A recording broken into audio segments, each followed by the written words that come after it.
Om Shanti. Good morning. बाबा के महावाक्य सुनते हैं। बाबा कहते, मीठे बच्चे, स्वयं की संभाल करने के लिए रोज 2 बार ज्ञान स्नान करो। मीठे बच्चे, स्वयं की संभाल करने के लिए रोज 2 बार ज्ञान स्नान करो। माया तुमसे भूलें कराती, बाप तुमको अभूल बनाते हैं। माया क्या करती है? हमसे भूले कराती रहती है और बाबा हमें अभूल बनाते हैं। प्रश्न है, किस निश्चय व पुरुषार्थ के आधार पर बाप की पूरी मदद मिलती है? किस निश्चय व पुरुषार्थ के आधार पर बाप की पूरी मदद मिलती है? उत्तर है, पहले पक्का निश्चय हो कि मेरा तो एक शिव बाबा, दूसरा ना कोई। साथ साथ पूरी बलि चढ़ें, अर्थात ट्रस्टी बन प्यार से सेवा करें, तो ऐसे बच्चे को बाप की पूरी मदद मिलती है। गीत है, हमें उन राहों पर चलना है। कौन सी राहों पर है? धर्म के मार्ग पर, बाबा की श्रीमत पर चलना है। ओम शांति। गीत में यह कौन कहते हैं? परमपिता परमात्मा। ज्ञान का सागर कहते हैं, बच्चे हम तुम्हें अभी जिस राह पर चला रहे हैं वहां माया पर जीत पाने की जो मत अथवा राय दे रहे हैं उसमें यह तो होगा ही, कोई गिरेंगे तो कोई उठते व संभलते रहेंगे, सुरजीत और मूर्छित होते रहेंगे। सुरजीत होने के लिए यह संजीवनी बूटी है। क्या?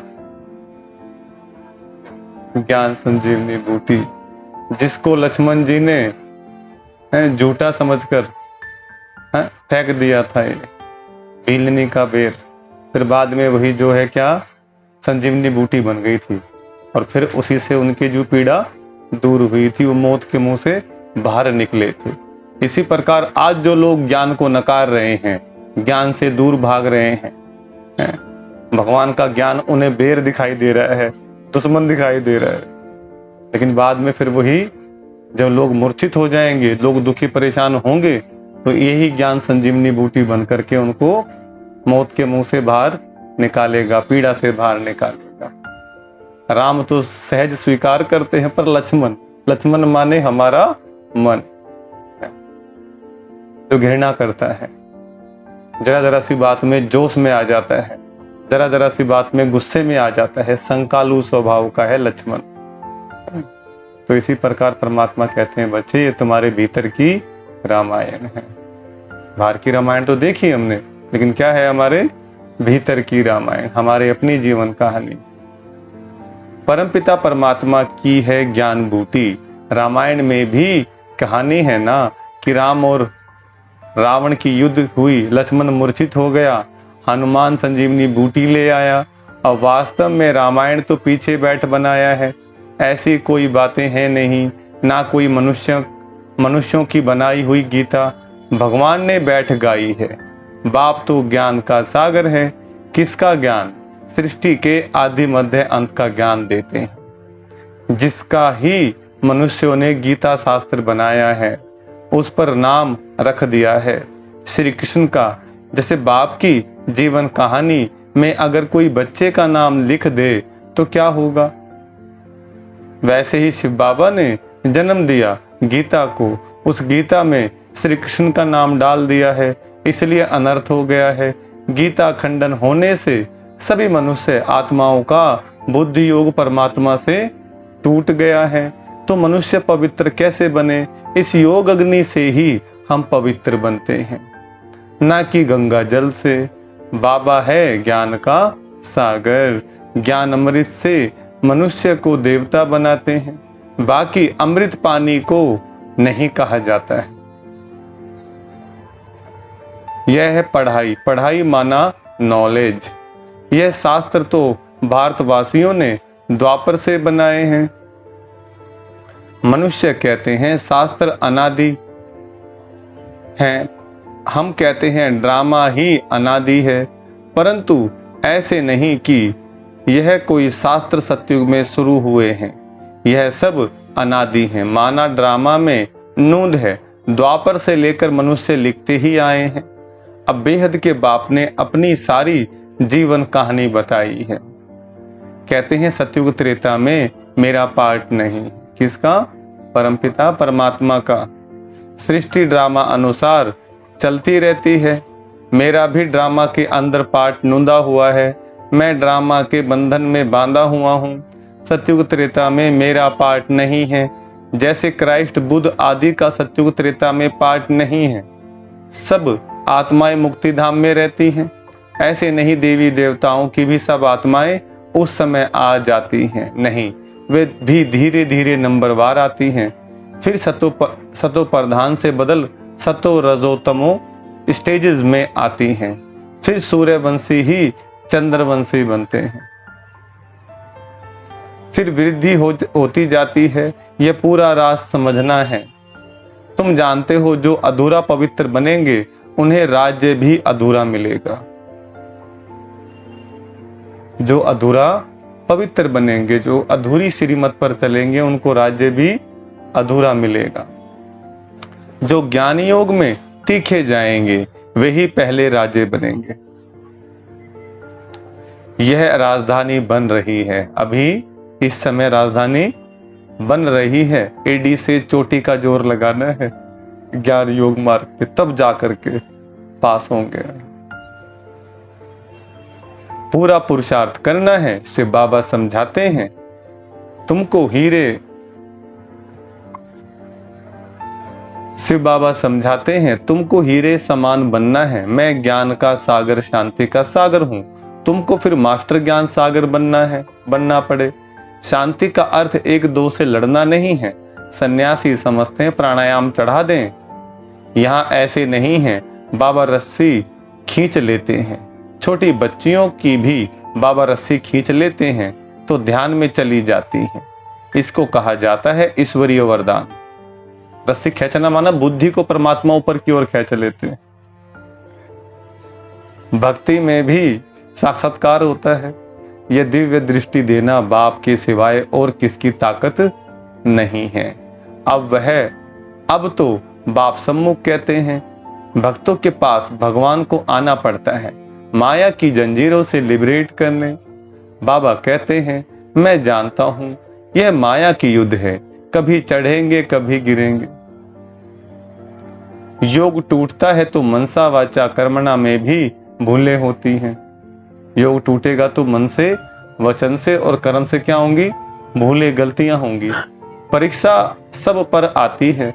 तुम भी माया का वार ना, कुछ भी माया का वार ना हो फिर तो शरीर ही छूट जाए। संपूर्ण कोई बना नहीं है, यह घुड़दौड़ है। राजस्व अश्वमेघ यज्ञ कहते हैं। राजाई के लिए अश्व यानी रथ को शिव बाबा पर बलि चढ़ाना है, अर्थात बच्चा बन पूरी सेवा करनी है। ट्रस्टी बन फिर पुरुषार्थ करना है तो मदद भी मिलेगी।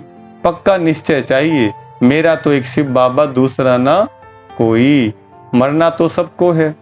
परमपिता परमात्मा जो कि बाप, टीचर, सतगुरु है, उनसे अपना वर्षा लेने का हर एक को हक है। सबकी वानप्रस्थ अवस्था है। कोई बच्चा, कोई बूढ़ा, कोई जवान, जो भी है सबकी क्या है? वानप्रस्थ अवस्था है। इसलिए कोई किसी भी समय मर रहा है। अभी देखोगे 5 साल का है, 2 साल का है, 10 साल का है। जवान मौत ज्यादा हो रही है। तो बाबा क्या कह रहे हैं? सबकी वानप्रस्थ। ये मत सोचना कि अभी बुढ़ापे में भगवान का ध्यान करेंगे। बुढ़ापा आने से पहले ही ओम शांति हो जाए। तो जब जागो, जब भी सवेरा, जब समय लगे अपने परमात्मा को याद करते रहे। सबकी वानप्रस्थ अवस्था है। सबको इकट्ठा मरना है। जब आफतें आती हैं तो सब इकट्ठे मरते हैं ना। थोड़े बहुत गोले गिरेंगे तो मकान टूट पड़ेंगे, टूट भी रहे हैं, लोगों के मर भी रहे हैं, बम ब्लास्ट वगैरह हो रहे हैं। तो अभी सबका मौत है। इसलिए बच्चों की भी कमाई कराओ। यह है सच्ची कमाई। माना बच्चों को भी ज्ञान में लेकर के आओ। जो करेगा सो पाएगा। ऐसे नहीं बाप कमाई करेगा तो बच्चों को मिल जाएगी। ये वैसी कमाई नहीं है। ये कौन सी कमाई है भाई? आध्यात्मिक क्या कमाई है? बच्चों को मिल जाएगी बाप कमाएगा, तो ऐसा नहीं। बच्चों को भी यह सच्ची कमाई करानी है। यह समझने की बातें हैं। इसमें परहेज बहुत चाहिए। हम देवता बन रहे हैं तो कोई अशुद्ध वस्तु खा नहीं सकते हैं। कोई समझते हैं मछली खाने में पाप नहीं है, ब्राह्मणों को भी खिलाते हैं। सब रस्म रिवाज ही उल्टा हो गया है। बाप कहते हैं बिल्कुल पवित्र बनना है। पहले ज्ञान चिता पर बैठना है। मनसा में विकल्प कितने भी आए, परंतु कर्मेंद्रियों से कोई भी विक्रम नहीं करना है। जब तुम बाबा के बनते हो तो माया की युद्ध शुरू हो जाती है। प्रजा बनने वालों से माया इतना टक्कर नहीं खाती है। क्या बोले बाबा ने? प्रजा बनने वालों से माया इतना टक्कर नहीं खाती है। माया जीत जगत जीत बनना है, प्रजा जगत जीत नहीं बनती है। जगत जीत माना सूर्यवंशी चंद्रवंशी बनना। मेहनत कर 3-4 वर्ष पवित्र है, फिर थप्पड़ खा लेते हैं, फिर चिट्ठी लिखते हैं बाबा माफ करना। यहाँ कायदे भी हैं, बच्चा बना तो सारे जीवन के पाप भी लिखने पड़े। धर्मराज शिव बाबा, इस जन्म में मैंने यह पाप किए हैं, तो आधा माफ हो जाता है। यह भी लो है। बाबा को बताएंगे तो क्या हो जाएगा? आधा माफ हो जाएगा। जैसे बच्चे गलती करें और माँ बाप को पहले बता दे मम्मी पापा मुझसे ये गलती हो गई, तो कोई बात नहीं, माँ बाप फिर समझाने देंगे आगे से मत करना। लेकिन ना बताएं, दूसरे से मालूम पड़े तो फिर सजा है उसकी। फिर तो बाबा कहते हैं यह भी लो है। आगे जज के आगे सच बोलते थे तो सजा कम हो जाती थी। भूल करके लिखे नहीं तो 100 गुना दंड हो जाता। बच्चों के लिए बहुत परहेज है, बाहर वालों के लिए इतनी नहीं है, इसलिए डरते हैं। बेहद का बाप अथवा साजन जो सौभाग्यशाली बनाते हैं, उनके बनते नहीं। भूले तो होती हैं, परंतु आखिर अभूल जरूर बनना है। मैं जानता हूं एक व्यक्ति को ऐसे, जिन्होंने भाई जुर्म किया, मर्डर किया, और उन्होंने जज के सामने कबूल कर लिया। जज के सामने कबूल कर लिया, और जो उसके साथी उसको मना कर रहे, चुप क्या बोल रहा है, मरवाएगा क्या हमारे को? कहते क्या नहीं किया क्या? ऐसे करके बोला वो। फिर जज साहब ने देखा कि इसकी आंखों में सच्चाई है भाई। फिर उसने बोला कि तुम्हारा वकील का है, चलो वकील को लेके आओ, तुम्हारी तबीयत ठीक नहीं लग रही है। तो जज साहब ने क्या करा, उसको आउट करके फिर जज साहब के सामने बोल दी बात ये, क्योंकि उसको भगवान का ज्ञान मिल गया। किसका ज्ञान मिल गया? बाबा का ज्ञान मिलने के बाद सच को स्वीकार करने की हिम्मत आ गई। और वो कांड उसने किया था और वो उसमें बरी हो गया भाई। वो उसमें क्या हो गया भाई? बाबा मिलने के बाद इंसान बेखौफ हो जाता है और सत्य को स्वीकार करने की हिम्मत। उसने देखा कि जिसका मर्डर किया था उसका बेटा वहां खड़ा हुआ है। उसको बेटे को देख करके उसको अपना बेटा याद आ गया कि भाई मैंने इसके पिताजी मार दिए। जोश में आकर के दोस्तों का झगड़ा था, उसका झगड़ा नहीं था। झगड़ा था किसका? दोस्तों का। और दोस्तों के झगड़े के अंदर में उसने बुला के ले गए, और उस भाई ने ड्रिंक विरिंक कर रखी थी, तो ड्रिंक के अंदर में रोड वगैरह सर पे मार दी, और वो बंदा वहीं पर दम तोड़ गया। दम तोड़ दिया तो फिर जेल हो गई। लेकिन जब बाबा का ज्ञान मिला तो उसके बाद में फिर गलती स्वीकार करी उसने जज के सामने, और कुछ टाइम के बाद वो बरी हो गया भाई। तो ऐसे बाबा क्या करते हैं भाई? बेखौफ बनाते हैं, निडर बनाते हैं, और वो बाबा मुक्तिदाता, मुक्ति भी दिलाते हैं। तो सच स्वीकार करने से क्या होती है? गलती सजा कम हो जाती है। परंतु आखिरी अब भूल जरूर बनना है। यहाँ बहुत परहेज रखनी है। समर्थ का हाथ पकड़ा है तो बाप संभाल भी करेंगे, सोतेले बच्चों की थोड़े ही करेंगे। सगे बहुत थोड़े हैं तो भी कितने बच्चे हैं जो बाबा को चिट्ठी लिखते हैं। कितनी पोस्ट रोज आती है, बाप का तो एक हाथ है। हर एक लिखे मुझे अलग पत्र लिखो, अभी तो बहुत वृद्धि होगी। इतनी बैग पोस्ट की और कोई की नहीं निकलती होगी। यह है ही गुप्त गवर्नमेंट, अंडरग्राउंड है, रिलीजो पॉलिटिकल है, कोई हथियार आदि नहीं है। मंजिल ऊंची है, चढ़े तो चाखे बैकुंठ रस, गिरे तो चकना चूर, गिरे तो राजाई गंवाए प्रजा बन जाए। समझा? तुम बच्चे जानते हो भारत जो हीरे मिसल था वह कोड़ी मिसल बन गया है। अभी तो तुम कहेंगे हम नरकवासी से स्वर्गवासी बनने का पुरुषार्थ करते हैं। हम सदा सौभाग्यशाली बनने आए हैं, बाबा पति से पावन बना रहे हैं। फिर यह रावण राज्य नीचे चला जाएगा। यह चक्कर फिरता है ना, रावण राज्य नीचे तो राम राज्य ऊपर आ जाएगा। अपने को बहुत संभालना भी है, संभाल वही करेंगे जो रोज ज्ञान स्नान करेंगे। रॉयल मनुष्य दिन में 2 बारी स्नान करते हैं, यह भी अमृत वेले और नुमाशांत 2 बारी ज्ञान स्नान जरूर करना चाहिए। 1 बारी 1 घंटा पढ़कर फिर दूसरा बारी मुरली को रिवाइज करना जरूर करना है। धारणा करनी और करानी है, बच्चों को स्त्री को भी सच्ची कमाई करानी है। 21 जन्मों का राज्य भाग लेना कोई मासी का घर नहीं है। समझा? जाता है कौन कौन तीखा पुरुषार्थ करते हैं। बीमार हो तो डोली में बिठा कर ले आना चाहिए। ज्ञान अमृत मुख में हो तब प्राण तन से निकले। अंधा बहरा कोई भी कमाई कर सकता है। ज्ञान तो बड़ा सहज है, बाप से वर्षा लेना है। एक ही बार बाप सम्मुख आकर बादशाही देते हैं। बच्चे सुखी हुए तो बाप वानप्रस्थ में चले जाते हैं। बेहद का बाप सबको सुखी कर खुद परम धाम में जाएं बैठ जाते हैं। फिर आत्माएं नंबरवार वहां से आती रहती हैं, कोई को भेजते नहीं हैं। यह कहने में आता है लेकिन यह ऑटोमेटिकली ड्रामा चलता रहता है। अपने टाइम पर धर्म स्थापन करने आना ही है। तुम जानते हो हम ब्रह्मावंशी ब्राह्मण हैं, शिववंशी तो सारी दुनिया है। परमात्मा शिव बाबा की संतान तो सारी है, लेकिन ब्रह्मा के बच्चे कोटों में कोई और कोई में कोई बनते हैं जो ज्ञान को सुनते हैं। देखो, जिन बच्चों को माँ बाप का प्यार नहीं मिलता, केयर टेकिंग नहीं होती, तो बच्चे बिगड़ जाते हैं ज्यादातर। तो बाबा कहते हैं जब संगम पर मैं आता हूँ, मैं ज्ञान दे करके तुम्हारी केयर टेकिंग करता हूँ, तुम्हें सुधारता हूँ मैं। और जिनको ये ज्ञान योग साधना नहीं मिलती तो फिर वो बिगड़े रहते हैं, वो दुनिया में अपनी चाल चलते हैं, अपना भाग्य भविष्य नहीं बना पाते जन्मों जन्मों का। शिव बाबा हमारा बनाते हैं।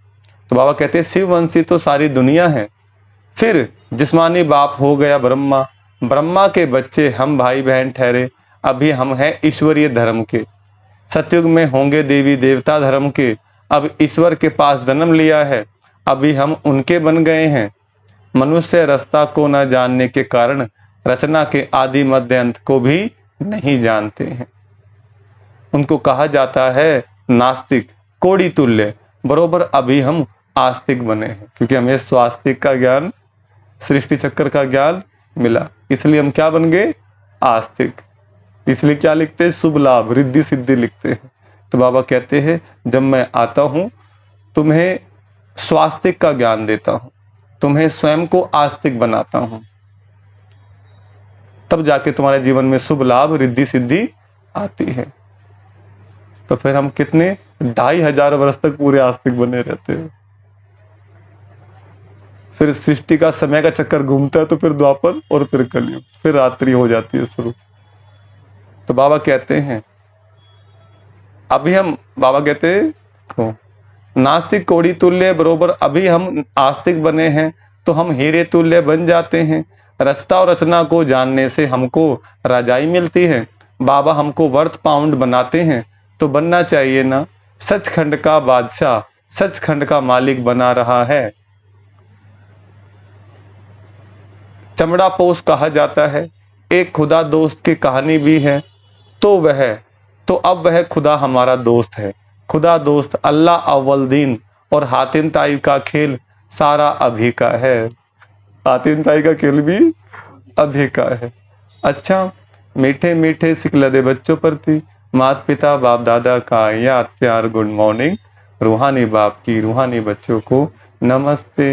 हम रूहानी बच्चों की रूहानी बाप दादा को नमस्ते नमस्ते नमस्ते। धारणा के लिए मुख्य सार है। पहला पॉइंट, सच्ची कमाई करनी और सबको करानी है। परीक्षाएं व तूफान आते भी कर्मेंद्रियों से कोई भूल नहीं करनी है। माया जीत जगत जीत बनना है।